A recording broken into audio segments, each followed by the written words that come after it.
ಎಲ್ಲರೂ ಈಗ ಇಂಡಿಯಾ ಲೆವೆಲಲ್ಲಿ ನೋಡ್ತಿದ್ದಾರೆ ಹೊರತು ನಮ್ಮ ರಾಜ್ಯ ಆ ಥರ ನೋಡ್ತಾ ಇಲ್ಲ. ಭಾಷೆ ಆ ಥರಕ್ಕಿಂತ ಮಾಡೋಣಪ್ಪ ದೊಡ್ಡ ಮಟ್ಟದಲ್ಲೇ ಮಾಡೋಣ. ಎಕ್ಸಾಕ್ಟ್ಲಿ. ನಮ್ಮ ದೇಶದ ಬಗ್ಗೆ ಏನು ಅಂತ ತಿಳಿಸೋಣ, ನಮ್ಮ ಇಂಡಸ್ಟ್ರಿಗೆ ಯಾವ ಥರ ಇದೆ ಆ ಲೆಕ್ಕಕ್ಕೆ ಇದ್ದಾರೆ. ಬಟ್ ಅದೇ ಲೆಕ್ಕದಲ್ಲಿ ಕೂಡ ಈಗ ಸೀರಿಯಲ್ ಕೂಡ ಹೋಗ್ತಿದೆ, ಅದು ತುಂಬ ಖುಷಿ. ಯಾಕಂದರೆ ಎಲ್ಲ ಭಾಷೆಗಳಲ್ಲಿ ಡಬ್ ಆಗ್ತಾ ಇರುವಂಥದ್ದು.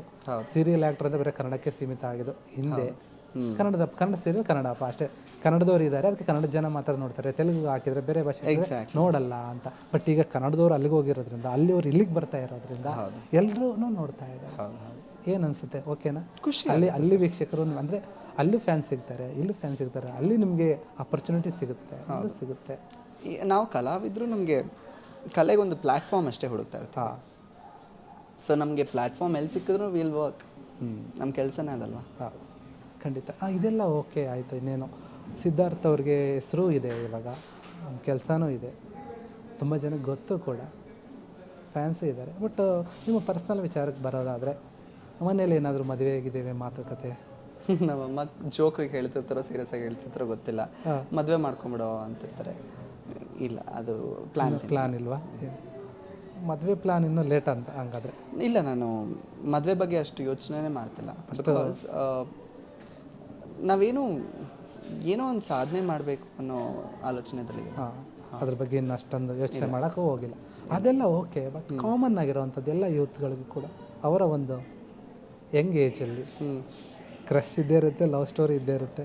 ನಿಮ್ಮ ಲೈಫಲ್ಲಿ ಏನಾದರೂ ಆ ಥರ ಹೇಳೋದಾದರೆ, ನಿಮ್ಮ ಕಾಲೇಜ್ ದಿನದಿಂದ ಇಲ್ಲಿವರೆಗೂ ಡಿಫ್ರೆಂಟ್ ಪಾಯಿಂಟ್ಸ್ ಆಫ್ ಟೈಮಲ್ಲಿ ಬೇರೆ ಬೇರೆ ಥರ ಇತ್ತು.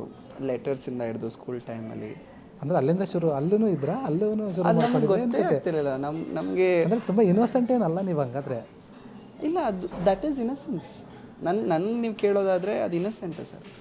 ಯಾಕಂದರೆ ಅಂದರೆ ಅವಾಗಿಂದ ಲವ್ ಲೆಟರ್ ಬರೆಯೋಕ್ಕೆ ಶುರು ಮಾಡಿದ್ರೆ ನೀವು ಸ್ಕೂಲಿಂದ? ನಮಗೆ ಅದು ಹೇಗೆ ಅಂತಲೂ ಗೊತ್ತಿರಲಿಲ್ಲ ನನಗೆ. ಅಂದರೆ ಬರಿತಾ ಇದ್ವಿ, ಯಾರಿಗೆ ಕೊಡ್ಬೇಕಂತ ಗೊತ್ತಿರಲಿಲ್ವಾ? ಇಲ್ಲ ಇಲ್ಲ ಇಲ್ಲ ಇಲ್ಲ, ಅದು ಗೊತ್ತಿದ್ದೇ ನಾವು ಬರಿತಾ ಇದ್ದಿದ್ದು, ಆ ಥರ ಅಲ್ಲ. ಬಟ್ ನಾನೇನು ಹೇಳ್ತಿರೋದಂದರೆ, ಅದು ಒಳ್ಳೇದಾ ಕೆಟ್ಟದ್ದಾ ಈ ಥರ ನಮಗೇನು ಆ ಥಾಟ್ಸೇ ಇರ್ತಾ ಇರಲಿಲ್ಲ. ನಮಗೆ ಅದು ಏನು ಅಂತ ಗೊತ್ತಾಗ್ತಿರಲಿಲ್ಲ. ಬಟ್ ನಮಗೆ ನಂಗೆ ಏನು ಕಂಡ್ರೆ ಇಷ್ಟ. ಅವಾಗ ಇದೆಲ್ಲ ಸ್ಕೂಲ್ಗಳಲ್ಲೂ ನಡೆಯುತ್ತೆ, ಎಲ್ಲ ಕಾಲೇಜ್ಗಳಲ್ಲೂ ನಡೆಯುತ್ತೆ. ಬಟ್ ಅದೊಂದು ಫೇಸ್ ಅಷ್ಟೇ.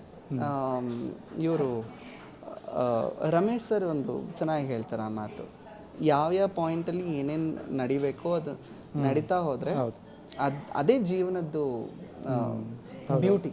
ರಮೇಶ್ ಅರವಿಂದ್ ಸರ್ ಆ ಥರದ್ದು ತುಂಬ ಮೋಟಿವೇಶನ್ ಸ್ಪೀಚ್, ಅದೇ ಬ್ಯೂಟಿ. ಹೌದು. ಆ್ಯಂಡ್ ಅವರು ಮಾತು ಕೋಟ್ ಮಾಡೋದಾದರೆ, ಹೀಲ್ಸೆ ಮದುವೆ ಆಗಿ ನಿಮ್ಮ ಕರೆಕ್ಟ್ ಟೈಮಿಗೆ ಮದುವೆ ಆಗಿ, ಅದೇ ಬ್ಯೂಟಿಫುಲ್ ಆಗಿರುತ್ತೆ. ನಾವು ತುಂಬ ಒಂದು ಚೆನ್ನಾಗಿ ಹೇಳಿದ್ದಾರೆ ಒಂದು ಮಾತು. ಅದು ಲೈಫಲ್ಲಿ ಕೆಲಸ ಮಾಡಬೇಕು, ಸೆಟ್ಲ್ ಆಗಬೇಕು, ಅದೆಲ್ಲ ಓಕೆ. ಬಟ್ ಒಂದು ಸರಿಯಾದ ಏಜ್ ಅಂತ ಬಂದರೆ ನೀವು ಮದುವೆ ಆಗಬೇಕು, ಅದನ್ನು ಆಗಿ ಅವೆಲ್ಲ ಯೋಚನೆ ಮಾಡಬೇಡಿ. ಎಕ್ಸಾಕ್ಟ್ಲಿ ಟೈಮಲ್ಲಿ ಆಗಿ ಇವಾಗ ಅದಾದ್ರೆ ಮಾತ್ರ ನಿಮ್ಮ ಲೈಫಿಗೆ ಒಂದು ಅರ್ಥ ಸಿಗುತ್ತೆ. ಹಾಂ, ತುಂಬ ಜನ ಹೇಳ್ತಾರೆ ನಾವು ಸೆಟಲ್ ಆದಮೇಲೆ ನಾವು ಮದುವೆ ಆಗಬೇಕು ಅಂತ ಯೋಚನೆ ಮಾಡ್ತಿರ್ತಾರೆ. ಹಿ ಸೇಸ್ ಕಷ್ಟಪಡೋ ಏನಂತಾರೆ ಬಾಳ ಸಂಗಾತಿನ ಹುಡುಕೊಳ್ಳಿ. ಹೌದು, ನಿಮಗೆ ಸಪೋರ್ಟಿವ್ ಆಗಿರೋರನ್ನ ಹುಡುಕೊಳ್ಳಿ. ಯಾಕೆ ಸೆಟ್ಲ್ ಆದ್ಮೇಲೆ ಆಗಬೇಕು, ಇಲ್ಲ ಅವರು ಕೂಡ ಸೆಟ್ಲ್ ಆಗಿರೋನೇ ನೋಡ್ಬೇಕಂತ ನೋಡೋದಲ್ಲ, ಇಬ್ರು ಸೇರ್ಕೊಂಡು ಸೆಟ್ಲ್ ಆಗಿ. ಬಟ್ ಇವಾಗಿರೋ ಸಿಚುವೇಶನಲ್ಲಿ ನನಗದು ಆ ಥರ ಹುಡುಕಿ ಯಾರೋ ಒಬ್ಬರ ಮೇಲೆ ನನ್ನ ಬರ್ಡನ್ ಹಾಕೋದಕ್ಕೆ ನನಗೆ ಐ ಆಮ್ ನಾಟ್ ರೆಡಿ ಸದ್ಯಕ್ಕೆ.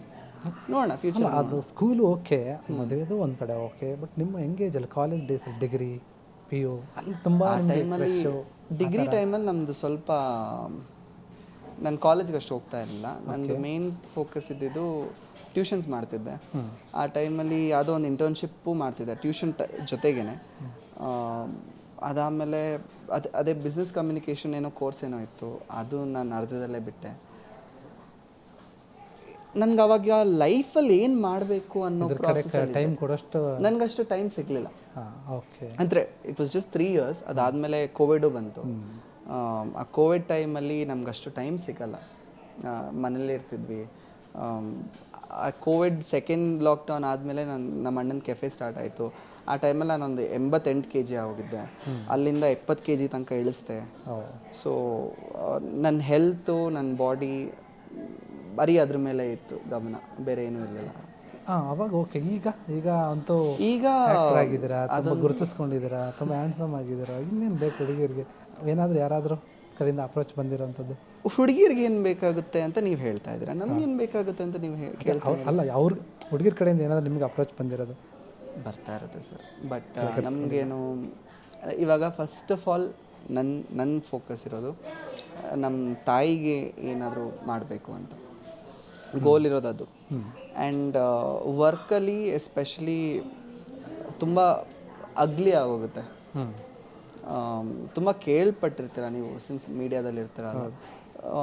May be they find their partners ಇಂಡಸ್ಟ್ರಿಯಲ್ಲಿ, ಬಟ್ ತುಂಬ ಸಲ ಅದನ್ನು ಹಾಳಾಗುತ್ತೆ. ಆ್ಯಂಡ್ ಇಂಡಸ್ಟ್ರಿಯಲ್ಲಿ I do not want to have any kind of connections ಆ ಥರ. ಪ್ರೊಫೆಷ್ನಲ್ ಫ್ರೆಂಡ್ಸ್, ಅದಾದಮೇಲೆ ಜನರಲ್ ಫ್ರೆಂಡ್ಸ್, ಅದು ಬಿಟ್ಟರೆ ಅದಕ್ಕಿಂತ ಜಾಸ್ತಿ ನಾನು ಕ್ಲೋಸ್ ಆಗೋದಕ್ಕೆ ಹೋಗಲ್ಲ, ಎಸ್ಪೆಷಲಿ ಇಂಡಸ್ಟ್ರಿಯಲ್ಲಿ. ನನಗೆ ನನ್ನ ಪರ್ಸ್ನಲ್ ಲೈಫ್ ನನಗೆ ತುಂಬ ಪ್ರೈವೇಟ್, ನನಗೆ ತುಂಬ ಕ್ಲೋಸ್ ಅದು. ಅದಕ್ಕೆ ನಾನು ತುಂಬ ವ್ಯಾಲ್ಯೂ ಕೊಡ್ತೀನಿ. ನನ್ನ ಫ್ಯಾಮಿಲಿಗೆ ನನ್ನ ಕೆಲಸ ಒಂದು ಮಾಡಲ್ಲ. ನನ್ನ ಕೆಲಸನೇ ಸಪ್ರೇಟ್ ಆಗಿರಬೇಕು, ನನ್ನ ಫ್ಯಾಮಿಲಿ ಸಪ್ರೇಟ್ ಆಗಿರಬೇಕು. ಆ್ಯಂಡ್ ನಾನು ನನ್ನ ಪಾರ್ಟ್ನರ್ ಅಂತ ನಾನು ಏನಾದರೂ ಚೂಸ್ ಮಾಡ್ಕೊಳ್ತೀನಿ ಅಂದರೆ ಅದು ಕೂಡ ನನಗೆ ತುಂಬ ಪ್ರೈವೇಟ್ ಆಗಿರುತ್ತೆ. ಅದು that will come as a part of my family. ಅವ್ರನ್ನ ನಾನು ಫ್ಯಾಮಿಲಿ ಅಂತ ಕನ್ಸಿಡರ್ ಮಾಡಿದ್ಮೇಲೆ ನಾನು ಅವ್ರ ಜೊತೆ ಮದುವೆ ಆಗಿರ್ಬೋದು, ಏನಾದರೂ ಆಗಿರ್ಬೋದು. ನಾನು ತುಂಬ ಪ್ರೈವೇಟಾಗಿ ಇರೋಕ್ಕೆ ಇಷ್ಟಪಡ್ತೀನಿ. ಓಕೆ. ಯಾಕಂದರೆ ಈಗ ನಾವು ಒಂದು ಸ್ಕ್ರೀನ್ಗೆ ಅಂತ ಬಂದಾಗ, ಜನರ ಮಧ್ಯೆ ಅಂತ ಬಂದಾಗ, ಯಾವ ಸೆಲೆಬ್ರಿಟಿಗಳ ಒಂದು ಲೈಫು ಕೂಡ ಜಾಸ್ತಿ ಪ್ರೈವೇಟ್ ಆಗಿರೋಕ್ಕೆ ಅಷ್ಟೊಂದು ಆಗಲ್ಲ. ಇವಾಗ ಮೇಂಟೈನ್ ಮಾಡ್ತಾರೆ, ಇಲ್ಲ ಅಂತಲ್ಲ. ಕೆಲವ್ರಿಗೆ ಅವ್ರಿಗೆ ಆದಂಥ ಒಂದು ಪರ್ಸ್ನಲ್ ಇರುತ್ತೆ, ಅದನ್ನು ಅವರೆಲ್ಲೂ ಬಿಟ್ಕೊಡಲ್ಲ, ಅದು ಇರುತ್ತೆ, ಇಲ್ಲ ಅಂತಲ್ಲ. ಬಟ್ ಜಾಸ್ತಿ ಅವರು ಸೋಷಿಯಲಲ್ಲಿ ಇರೋದ್ರಿಂದ, ಜನರ ಮಧ್ಯೆ ಇರೋದ್ರಿಂದ ಆಲ್ಮೋಸ್ಟ್ ಅವರು ಮಾಡ್ತಾರಂಥ ಎಲ್ಲ ಕೆಲಸಗಳು ಏನೇ ಇದ್ರೂ ಗೊತ್ತಾಗ್ತಾನೆ ಇರುತ್ತೆ. ಅದರ ಒಂದು ಭಯನೂ ಇದ್ದೇ ಇರುತ್ತೆ. ಭಯ ಅಂತ ಅಲ್ಲ ಸರ್, ನನಗೆ ಪಾರ್ಟ್ನರ್ಶಿಪ್ ಈಸ್ ವೆರಿ ವ್ಯಾಲ್ಯೂಬಲ್. ತುಂಬ ವ್ಯಾಲ್ಯೂಬಲ್ ಇರೋದನ್ನು ನೀವು ಜೋಪಾನವಾಗಿ ನೋಡ್ಕೋಬೇಕು. ತುಂಬ ಕಣ್ಗಳು ಅದ್ರ ಮೇಲೆ ಬೀಳಬಾರ್ದು, ಸಿಂಪಲ್ ಆಗಿ ಹೇಳಬೇಕಂದ್ರೆ.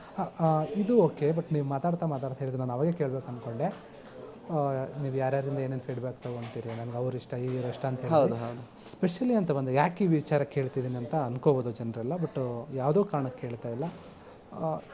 ಅವ್ರವ್ರ ಮನಸ್ಸಲ್ಲಿ ಏನಿದೆ ಒಪಿನಿಯನ್ ಅಂತ ಗೊತ್ತಾಗದ ಕಾರಣಕ್ಕೆ ಕೇಳ್ತಾ ಇರೋವಂಥ ವಿಚಾರ. ನೀವು ಸುದೀಪ್ ಅವರಿಂದನೂ ಕೆಲವೊಂದು ಕಲಿತೀನಿ ಅಂತ ಹೇಳಿದ್ರಿ, ದರ್ಶನ್ ಅವರಿಂದನೂ ಕಲಿತೀನಿ ಅಂತ ಹೇಳಿದ್ರಿ, ಬೇರೆ ಬೇರೆ ಆ್ಯಕ್ಟ್ರಿಂದನೂ ಕಲಿತೀನಿ ಅಂತ ಹೇಳಿದ್ರಿ. ಆದರೆ ಸುದೀಪ್ ಅವರ ಲೈಫ್ ಏನಿದೆ ಅದು ಒಂದು ರೀತಿಯಲ್ಲಿ ಹೋಗ್ತಾ ಇದೆ. ಅದೇ ರೀತಿಯಾಗಿ ದರ್ಶನ್ ಅವರಂಥ ವಿಚಾರ ಬಂದಾಗ ಕೂಡ ಅವ್ರ ಲೈಫೂ ಒಂಥರ ಹೋಗ್ತಾ ಇದೆ. ಯಾಕಂದರೆ ತುಂಬ ಜನಕ್ಕೆ ಗೊತ್ತು ಅವ್ರು ಎಷ್ಟು ಚೆನ್ನಾಗಿದ್ದರು, ಇಬ್ಬರು ಕೂಡ ಎಷ್ಟು ಫ್ರೆಂಡ್ಸ್ ಅಂತ ಗೊತ್ತು. ಬಟ್ ಆದರೆ ಈಗ ದರ್ಶನ್ ಅವರ ಒಂದು ವಿಚಾರವನ್ನು ಕೇಳೋಕ್ಕಂತ ಬಂದಾಗ ಅವರ ಒಂದು ಲೈಫಲ್ಲಿ ಈಗ ಏನು ನಡೀತಾ ಇದೆ ಅದು ನಿಮಗೂ ಗೊತ್ತಿರುತ್ತೆ. ಅವರು ಮಾಡಿದಂಥ ಒಂದು ಮಿಸ್ಟೇಕೋ ಅಥವಾ ತಾನಾಗಿ ಬಂದಿದ್ದ ಒಂದು ಆರೋಪನೋ ಏನೋ ಗೊತ್ತಿಲ್ಲ, ಅವರೀಗ ಸ್ವಲ್ಪ ಕಷ್ಟದಲ್ಲಿದ್ದಾರೆ. ಈ ಟೈಮಲ್ಲಿ ಕೆಲವರು ಅವ್ರ ಜೊತೆ ಇದ್ದಂಥವ್ರು ಅವ್ರ ಹತ್ರ ಬರಲಿಲ್ಲ, ಸ್ವಲ್ಪ ದೂರ ಕೂಡ ಪ್ರಯತ್ನ ಮಾಡಿದ್ರು ಕೆಲವರು. ಜನರು ಆಗಲಿ ಅಥವಾ ಯಾರೇ ಆಗಲಿ ತುಂಬ ಅವ್ರ ಮೇಲ್ಗಡೆ ಇದ್ದಾಗ ತುಂಬ ಚೆನ್ನಾಗಿದೆ, ತುಂಬ ಜನ ಹತ್ರ ಇರ್ತಾರೆ. ಏನೂ ಇಲ್ಲದಾಗ ಅವ್ರು ಕಷ್ಟ ಅಂತ ಬಂದಾಗ ಹೊರಟೋಗ್ಬಿಡ್ತಾರೆ. ಇದಕ್ಕೇನು ಹೇಳ್ತಾರೆ? ಅದು ಜೀವನ ಸರ್, ಅದು ಜೀವನ, ಇನ್ನೇನು ಹೇಳೋದಕ್ಕಾಗಲ್ಲ. ಯಾಕಂದರೆ ಅದ್ರ ಬಗ್ಗೆ ಕಮೆಂಟ್ ಮಾಡೋದಕ್ಕೆ ನಾನು ತುಂಬ ಚಿಕ್ಕವನು. ಹೌದು. ನಾನು ಅಷ್ಟು ಲೈಫ್ ಬದುಕೇ ಇಲ್ಲ. ಅವ್ರ ಇಂಡಸ್ಟ್ರಿಯಲ್ಲಿ ಸ್ಪೆಂಡ್ ಮಾಡಿರೋಂಥ ಟೈಮ್ ನನ್ನ ಏಜು ಕೂಡ ಅಷ್ಟಾಗಿಲ್ಲ. ಖಂಡಿತ. ಸೊ ನಾನು ಅದಕ್ಕೆ ಕಮೆಂಟ್ ಮಾಡೋದಕ್ಕೆ ಅರ್ಹನಲ್ಲ, ಮೊದಲನೇದು. ಬಟ್ ಕಮೆಂಟ್ಗಿಂತ ನಿಮ್ಮ ಒಂದು ಅದೇ ಹೇಳಕ್ಕೆ ಹೋಗ್ತಾ ಇದ್ದೀನಿ. ಸೊ ಆ್ಯಂಡ್ ಇನ್ನೊಂದು, ನೀವು ಹೇಳಿದ್ರಲ್ಲ, ಕಷ್ಟದಲ್ಲಿದ್ದಾಗ ಜನರು ಮೇ ಬಿ ಜೊತೆಯಲ್ಲಿರಲ್ಲ. ಆ್ಯಂಡ್ ಅದೇ ಜೀವನ. ಅದು ದೊಡ್ಡ ವ್ಯಕ್ತಿಗಳ ಜೊತೆ ಆಗ್ತಿದೆ, ಅದು ನಮಗೆ ಎಲ್ಲರಿಗೂ ಕಾಣಿಸ್ತಾ ಇದೆ. ನಮ್ಮೆಲ್ಲರಿಗೂ ಅದು ನಾವು ನೋಡ್ತಾ ಇದ್ದೀವಿ, ನ್ಯೂಸಲ್ಲಿ ನೋಡ್ತಾ ಇದ್ದೀವಿ. ಅದು ಎಲ್ಲರ ಜೀವನದಲ್ಲೂ ಆಗುತ್ತೆ. ಯಾವುದೋ ಒಂದು ಟೈಮಲ್ಲಿ ಒಂದು ಬ್ಯಾಡ್ ಟೈಮ್ ಬರುತ್ತೆ, ಏನೋ ಸಿಚುವೇಶನ್ ಆಗುತ್ತೆ, ಸಿಚುವೇಶನ್ ನಮ್ಮ ಕೈ ತಪ್ಪಿ ಮೀರೋಗುತ್ತೆ, ಆದ್ದರಿಂದ ನಮಗೆ ಕಾನ್ಸಿಕ್ವೆನ್ಸಸ್ ಇದ್ದೇ ಇರುತ್ತೆ. So that is life. ನಾವೇನೋ ಒಂದು ಮಾಡ್ತಿದ್ದೀವಿ ಅಂದರೆ ಅದಕ್ಕೆ ಕಾನ್ಸಿಕ್ವೆನ್ಸಸ್ಸು ಇರುತ್ತೆ, ಅದನ್ನು ನಾವು ಫೇಸ್ ಮಾಡಬೇಕು. ಅದರಿಂದ ಆಮೇಲೆ ಹೊರಗಡೆ ಬಂದಮೇಲೆ ಕಮ್ ಬ್ಯಾಕ್ ಕೂಡ ಮಾಡಲೇಬೇಕು. ಹೌದು, ಖಂಡಿತ. ಆ್ಯಂಡ್ ಒಬ್ಬೊಬ್ಬರ ಜೀವನದಲ್ಲಿ ಅದೆಷ್ಟು ಯಥೇಚ್ಛವಾಗಿ ಹೋಗುತ್ತೆ ಅಂದರೆ, ಆ್ಯಂಡ್ ಇವರೆಲ್ಲ ದೊಡ್ಡ ಸ್ಟಾರ್ಸ್. ಅವರು ಈಸಿಯಾಗಿ, ದರ್ಶನ್ ಸರ್ ಅಷ್ಟು ಈಸಿಯಾಗಿ ಆ ಪೊಸಿಷನಲ್ಲಿ ಕೂರಲಿಲ್ಲ.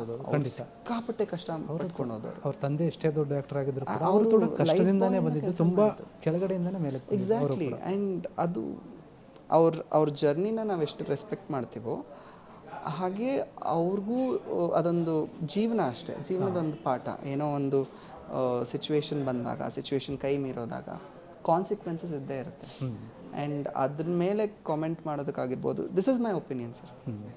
Every action has a consequence and ಅದನ್ನು ಜಡ್ಜ್ ಮಾಡೋದಕ್ಕೆ ನಾನು ಯಾವ ಪೊಸಿಷನಲ್ಲೂ ಇಲ್ಲ. ಆ್ಯಂಡ್ ಅವ್ರಿಗಾಗಿರೋಂಥ ಎಕ್ಸ್ಪೀರಿಯನ್ಸ್ ಅವ್ರಿಗೆ ಮಾತ್ರ ಗೊತ್ತಿರುತ್ತೆ. ಆ್ಯಂಡ್ ಲೀಗಲ್ ಸಿಸ್ಟಮ್ದೇ ಅವ್ರದ್ದೇ ಅದೊಂದು ಜವಾಬ್ದಾರಿನೂ ಇರುತ್ತೆ. ಸಪೋರ್ಟ್ ಮಾಡೋರು ಸಪೋರ್ಟ್ ಮಾಡ್ತಿರ್ತಾರೆ. And at the same time ಯಾರು ಸಪೋರ್ಟ್ ಮಾಡೋಕ್ಕಾಗಲ್ವೋ, ಮುಂದೆ ಬರಲ್ವೋ, ಅವ್ರು ಬರಲ್ಲ. This is it. ಓಕೆ, ಇಷ್ಟೆಲ್ಲ ಆಯಿತು. ಈಗ ಫೈನಲ್ ಆಗಿ ಹೇಳೋದಾದರೆ ನಿಮ್ಮ ಒಂದು ಜೀವನ ಲೈಫ್ ಎಲ್ಲ ಮಾತಾಡಿದ್ದು ಆಯಿತು, ಜರ್ನಿ ಆಯಿತು. ಮುಂದಿನ ಒಂದು ದಿನಗಳು, ನಿಮ್ಮ ದಿನಗಳು ಹೇಗಿರುತ್ತೆ, ಏನು ಪ್ಲ್ಯಾನ್ ಇರುತ್ತೆ, ಏನು ಅಂದ್ಕೊಂಡಿದ್ದೀರಾ ಹೇಳೋದಾದರೆ ಫೈನಲ್ ಆಗಿ? ಕೇಳಿಸ್ಲಿಲ್ಲ, ಇನ್ನೊಂದ್ಸಲ ಹೇಳಿ. ನಿಮ್ಮ ಒಂದು ಲೈಫ್ ಮುಂದಿನದ್ದು ಹೇಳೋದಾದರೆ ಏನು ಅಂದ್ಕೊಂಡಿದ್ದೀರಾ ಫೈನಲ್ ಆಗಿ? ಫೈನಲ್ ಆಗಿ ಹೇಳೋದಾದರೆ ನಂದು ಗೋಲ್ಸ್ ಇರೋದು ನೆಕ್ಸ್ಟ್ ಸಿನಿಮಾ ಹೇಗೆ ತೊಗೊಂಡು ಹೋಗುತ್ತೆ ಅದನ್ನು ಹೇಳೋದಕ್ಕಾಗಲ್ಲ. ಸೊ ಇಲ್ಲಿ ತನಕ ನನಗೆ ಏನು ಪ್ರೀತಿ ಜನರು ಕೊಟ್ಟಿದ್ದಾರೋ ಅದಕ್ಕೆ ಅರ್ಹನ ಇಲ್ವಾ ಅಂತ ನನಗಿನ್ನ ನನ್ನ ಲೈಫ್ ಲಾಂಗ್ ಅದೊಂದು ಜರ್ನಿ ಇರುತ್ತೆ. ನಾನು ಅದಕ್ಕೆ ಜಸ್ಟಿಫೈ ಮಾಡಬೇಕು, ಅವ್ರು ಕೊಡೋ ಪ್ರೀತಿಗೆ ನಾನು ಜಸ್ಟಿಫೈ ಮಾಡಬೇಕು ಥ್ರೂ ಮೈ ಕ್ಯಾರೆಕ್ಟರ್ಸ್ ಅಂತ ನನಗೆ ಆಸೆ ಇದೆ. ಸೊ ಯಾವುದೇ ರೋಲ್ ಮಾಡಲಿ ಅದಕ್ಕೆ ಸಪೋರ್ಟ್ ಮಾಡೋದಕ್ಕೆ ಅವರು ಥಿಯೇಟ್ರಿಗೆ ಬಂದು ನೋಡ್ತಾರೋ ಅಥವಾ ಈ OTT ಅಲ್ಲಿ ನೋಡ್ತಾರೋ ಅದು ಜನರಿಗೆ ಬಿಟ್ಟಿದ್ದು. ಆ್ಯಂಡ್ ಬಟ್ ರಿಕ್ವೆಸ್ಟ್ ಮಾಡ್ಕೊಳ್ಬಲ್ಲೆ ಅಷ್ಟೇ. ಏನು ರಿಕ್ವೆಸ್ಟ್ ಮಾಡ್ತೀರಾ? ಸೊ ನಂದು ಡಿಸ್ಕಷನಲ್ಲಿದೆ ಸಿನಿಮಾ, ಅದು ಯಾವಾಗ ಶೂಟ್ ಆಗುತ್ತೋ, ಯಾವಾಗ ರಿಲೀಸ್ ಆಗುತ್ತೋ ಇನ್ನೂ ಪ್ಲ್ಯಾನ್ ಮಾಡಿಲ್ಲ. ಬಟ್ ಅದು ಬಂದಾಗ ಎಲ್ಲರೂ ದಯವಿಟ್ಟು ಥಿಯೇಟ್ರಿಗೆ ಬಂದು ನೋಡ್ತಿರೋ ಅಥವಾ ಅದು OTTಯಲ್ಲಿ ರಿಲೀಸ್ ಆಗುತ್ತೋ ಗೊತ್ತಿಲ್ಲ, ದಯವಿಟ್ಟು ಅವಾಗ ಸಪೋರ್ಟ್ ಮಾಡಿ ಅಂತ ಕೇಳ್ಕೊಳ್ತೀನಿ ಅಷ್ಟೇ. ಖಂಡಿತ ನಿಮ್ಮ ಆಸೆಗಳೇನಿದೆ ಅವೆಲ್ಲ ಕೂಡ ನೆರವೇರಲಿ. ಈಗ ಬರ್ತಾರೆ ಅಂತ ನಿಮ್ಮ ಸೀರಿಯಲ್ಲು ಕೂಡ ಇನ್ನೂ ತುಂಬ ಚೆನ್ನಾಗಿ ಓಡಲಿ, ನಿಮಗೆ ಇನ್ನೂ ಜನರ ಆಶೀರ್ವಾದ ಸಿಗಲಿ. ನಿಮ್ಮ ಒಂದು ಟೈಮ್ನ ನಮಗೆ ಕೊಟ್ಟಿದ್ದೀರಾ. ನಮ್ಮ ಒಂದು ಫ್ರೀಡಮ್ TV ಕಡೆಯಿಂದ ಕೂಡ ನಾವು ಆಶಿಸ್ತೀವಿ ನೀವು ಒಂದು ತುಂಬ ದೊಡ್ಡ ಮಟ್ಟಕ್ಕೆ ಹೋಗಲಿ ಅಂತ. ಇಷ್ಟೊತ್ತು ನಮ್ಮ ಜೊತೆ ಬಂದು ಮಾತಾಡೋದಕ್ಕೆ ತುಂಬ ಥ್ಯಾಂಕ್ಸ್.